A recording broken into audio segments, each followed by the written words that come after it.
Hey guys, welcome to Quarantine Workout Catchers Challenge number 5. I'm so excited to be here with you guys. This Facebook group has over 1,800 catchers working out together every day.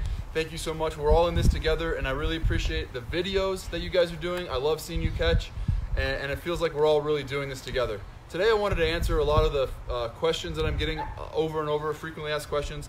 A lot of people have been asking, this is a great start, but where can I get more content? I filmed videos on everything I've learned from catching over my 13 years of being a pro with Pro Baseball Insider, and they've agreed to offer the course at 50% off. So I will post that in the announcements after the course, and you can check it out if you're interested. Another question I've got is, where do you do with your mask when you're doing bunts, when you're chasing after catcher pop-ups? It's a good question. The first thing, if you're going after, I won't put it on yet because you won't be able to hear me. If you're going after a catcher pop-up, I'd say take it off, hold it until you find the ball. If you have to run to chase the ball, drop it where you are and go get it. If the ball's close to you, keep it, find the ball, and then throw it in the opposite direction that you're going to be heading. Same with bunts. If the bunt is close, or if it's a swinging bunt right in front of the plate, toss it out of the way so that you don't trip on it. But if you have to travel some distance for the bunt, just drop it where you are, and then you're not going to have to worry about tripping on it because you just dropped it right where you were, right where you're leaving. And then the third question, and the thing I really want to cover today with the drills, is everyone is talking about catching on a knee now. It's the thing you see a lot of major league catchers doing, and younger catchers, high school, college, some even little league, want to know, is this something that I should be looking into too? My biggest answer, or my first answer for that is, understand why and when you do it. We did this receiving drill yesterday where we put a ball on the tee for the visual. Jim, will you flip me a ball? If I'm catching this ball from a squat here and I'm trying to bring it to that spot, you can tell this looks like a strike for sure, but it's still the bottom of the strike zone. If I take a knee, the purpose of it is to steal the low pitch. So I'm trying to get my body lower so that this ball hasn't moved. It's in the same spot. Now if I try to frame a ball, I bring it up there. It's almost at my eye level. It's way higher. And because my body's lower, an umpire would have to be crazy not to call that pitch a strike. So that's the purpose that we do it. One advanced thing that you can take into consideration of that is because some people want to know, do I stick my leg out? Do I take my left knee? Do I take my right knee? Pretend my mask is the plate right now. One advanced way to do this is if I'm setting up on this side of the plate, I take my left knee, because look, my chest naturally heads back towards the plate, so no matter where the pitch is, I bring it to the bottom of the strike zone, and it also looks like it's inside my chest over the plate no matter where the umpire is. If I'm on the other side of the plate, I sit up on the other knee, chest again automatically goes right back to the plate. Bottom of the zone looks like it's over the plate. So that's the reason. And here's the reason you don't do it. It's because if your pitcher's throwing pitches that aren't going to be close, you're not going to be able to manipulate it much anyway. So let's get into some drills. I'll leave this here.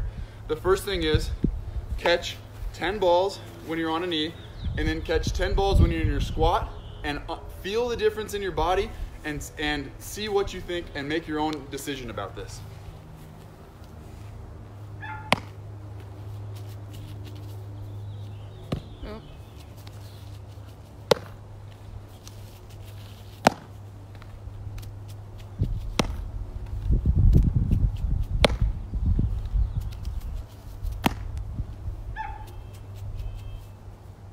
Sorry. One more good one. Good. Now catch them from a squat as well so you can feel the difference.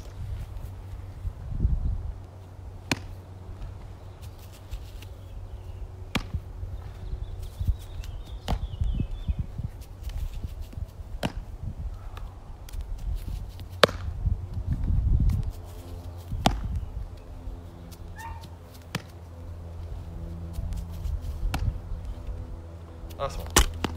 Good. Now, the reason that you see so many major league catchers doing this is because runners are not stealing as often, and pitchers are not throwing wild pitches or balls in the dirt nearly as often. If you're a little league or a high school catcher, the biggest and most important thing you do is keep the ball in front of you and try to stop the running game. So when you're blocking, you have to be able to be really athletic. What I'll show you now is if you have a really accurate pitcher, you can block from a knee. But again, I don't recommend it. I just want to teach you it so it's not the forbidden fruit. You can make the decision on your own, make the decision with your coach.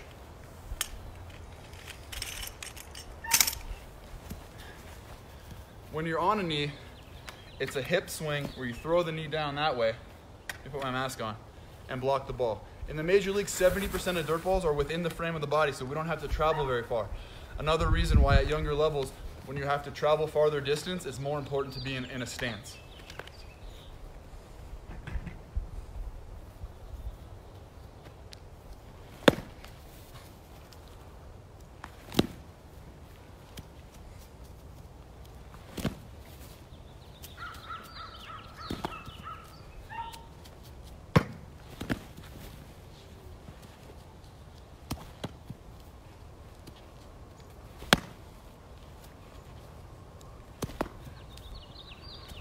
The other option is if you have a situation where you don't really need to block because there's no runners on base and less than 2 strikes. If you're on a knee, you can stay on a knee and throw that glove down and try to cover this hole. Again, it's something you're going to see in the major leagues, and most things that they do in the major leagues I would totally recommend because those are the best catchers in the world. But this is one thing that I don't recommend for youth league players, and it's important to understand the difference, but I'll just show you what it looks like.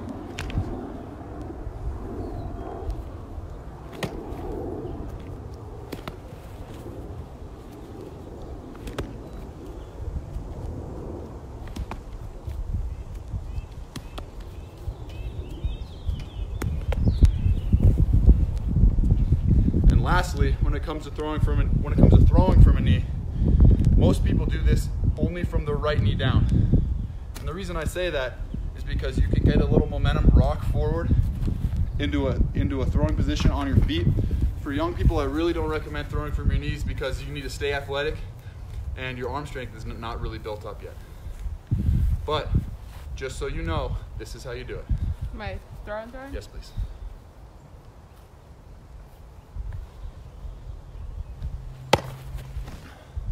So you can set up on a knee in anticipation of stealing the low pitch, but still get to your feet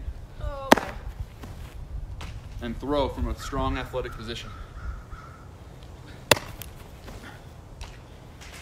2 more. See guys, and that's the problem if you have pitchers that are not athletic.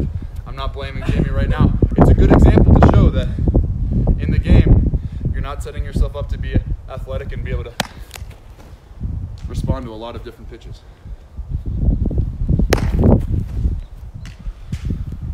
Good, now that we've talked about the knee, that's what everyone wanted to hear about from the questions on the thing.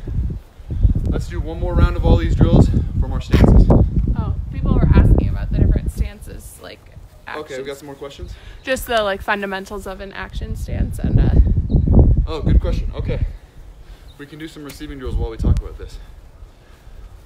The biggest thing that helped me become a good catcher was figuring out how to be athletic in my stance. See how my toes are perfectly square to the pitcher? My body locks up. I can't really be athletic. I can't get down. I feel stuck. If you open the toe and back up your right foot a little bit, automatically lets you sink into those hips a little bit better. Some is good, more is not better. We don't want to be totally sideways to the pitcher. This is no good if you're the pitcher. Just maybe halfway through the foot, open the toe towards the first baseman. Get down there. This will help you with your non-action stance, nobody on base.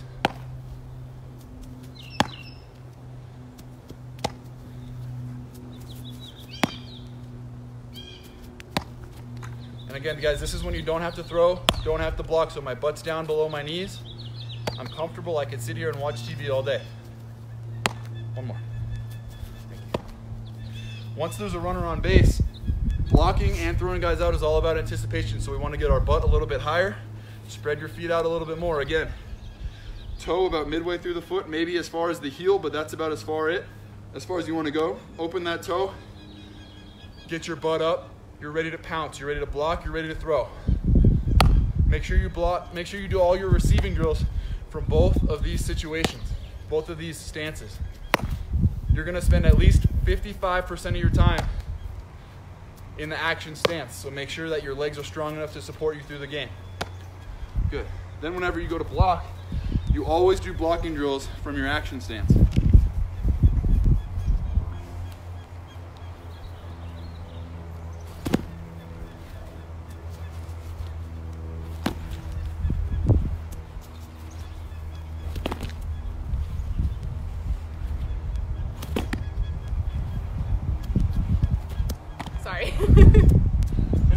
We're turning this into speed blocking. 2 more.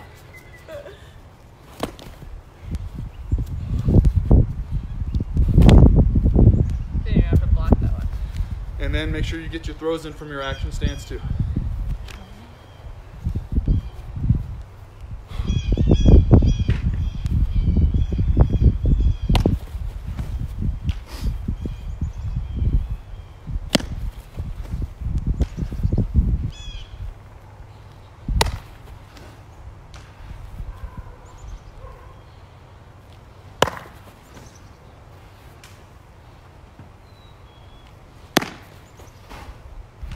One more good one.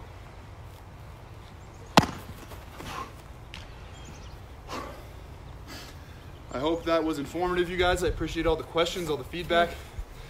If you have any more questions, shoot them over. I'll try to answer them. Yeah, there's a few here. There's a few questions now before we end. Knowing the movement of the pitcher, do you set up to receive the pitch where it will end up, or try to give them a target to throw to? Great question. I think you give them a target to throw to while they're looking at you. And then when they break their hands to start to come to home plate, most pitchers aren't looking at you anymore anyway. They've already decided where their target is. So once you've established that target, once they break their hands, then move your glove to where the ball is going to end up so that you can beat it there and work back towards the middle. Beat it there because you know where it's going to go and work back towards the middle. Good question. Somebody else said, I had a coach tell me to present my glove vertical with my fingers vertical and palm facing right, as opposed to elbow being out to the side and fingers point to the right. Thinking is you can quickly flip your glove over for a low pitch. Thoughts? Yes, that is a very old school mentality. The thought is, if you're chasing a ball down this way, it's very dangerous for your thumb. That's how thumbs can break. So the old school mentality is to tuck the elbow in, bring the fingers up so you can chase the ball this way. That's how I was taught early in my career also. What people have grown to understand is that that pitch is not a strike. Anyway, you're not trying to frame that. You're just trying to get a glove on it. And no matter how you get a glove on it, you're going to protect your thumb most of the time anyway. This is now not a strike. Anytime they've done the research and the fingers go this way, the glove goes this way, it's not a strike no matter how good you catch it, versus umpires still call this pitch. So that's why that's kind of changed in the game recently. Good question. Somebody asked, what do you do if you lose sight of the ball when the batter swings? If you lose sight of the ball when the batter swings, you should be okay because the ball has traveled most of the way and now you're talking about 1/10 of a second. You should already be in position to catch that ball. It's a very normal human thing to flinch when the batter swings. If you see the super slow-mo video of Major League games, a lot of Major League catchers still do that, so don't worry about that. And then one more question. Someone asked if you're up off your heels when you're down on a knee. Maybe show being on a knee from the side. That's a great question. So being on a knee, like we've talked about with normal stances, there's a non-action stance and an action stance. If I'm trying to receive the low pitch and I'm not worried about blocking or throwing, I'm going to get all the way on my heel so that I'm as low as humanly possible. I want to get my butt almost all the way to the ground so that my body is low. You saw the difference it made on that low pitch. It looks like it's above my eye level now, so that's a strike. If you have to block or throw, you want to be up on your toes a little bit there so that you're ready to pounce, block, throw, move around. There's a little subtle difference there, understanding what the situation of the game is and what you're trying to do. Lastly, which we're planning on doing tomorrow, do you have some leg strength drills and exercises for young players? I do have leg strength, stretching, and self-care, and we will do that in tomorrow's video, and I'll see you then. Oh, tell them about the videos, past videos are in that. Oh, also, we've been getting a lot of questions about where to find the other videos. If you're just joining this group, we will post all of the videos as announcements, so they're all at the top, because we've been getting so many great questions, feedback, and videos from all of our members in this group that are all working out together. You don't want to have to go searching through everyone else's videos to find these videos. So we'll post them as announcements at the top. You'll be able to find all of them in the same place. See you tomorrow, guys.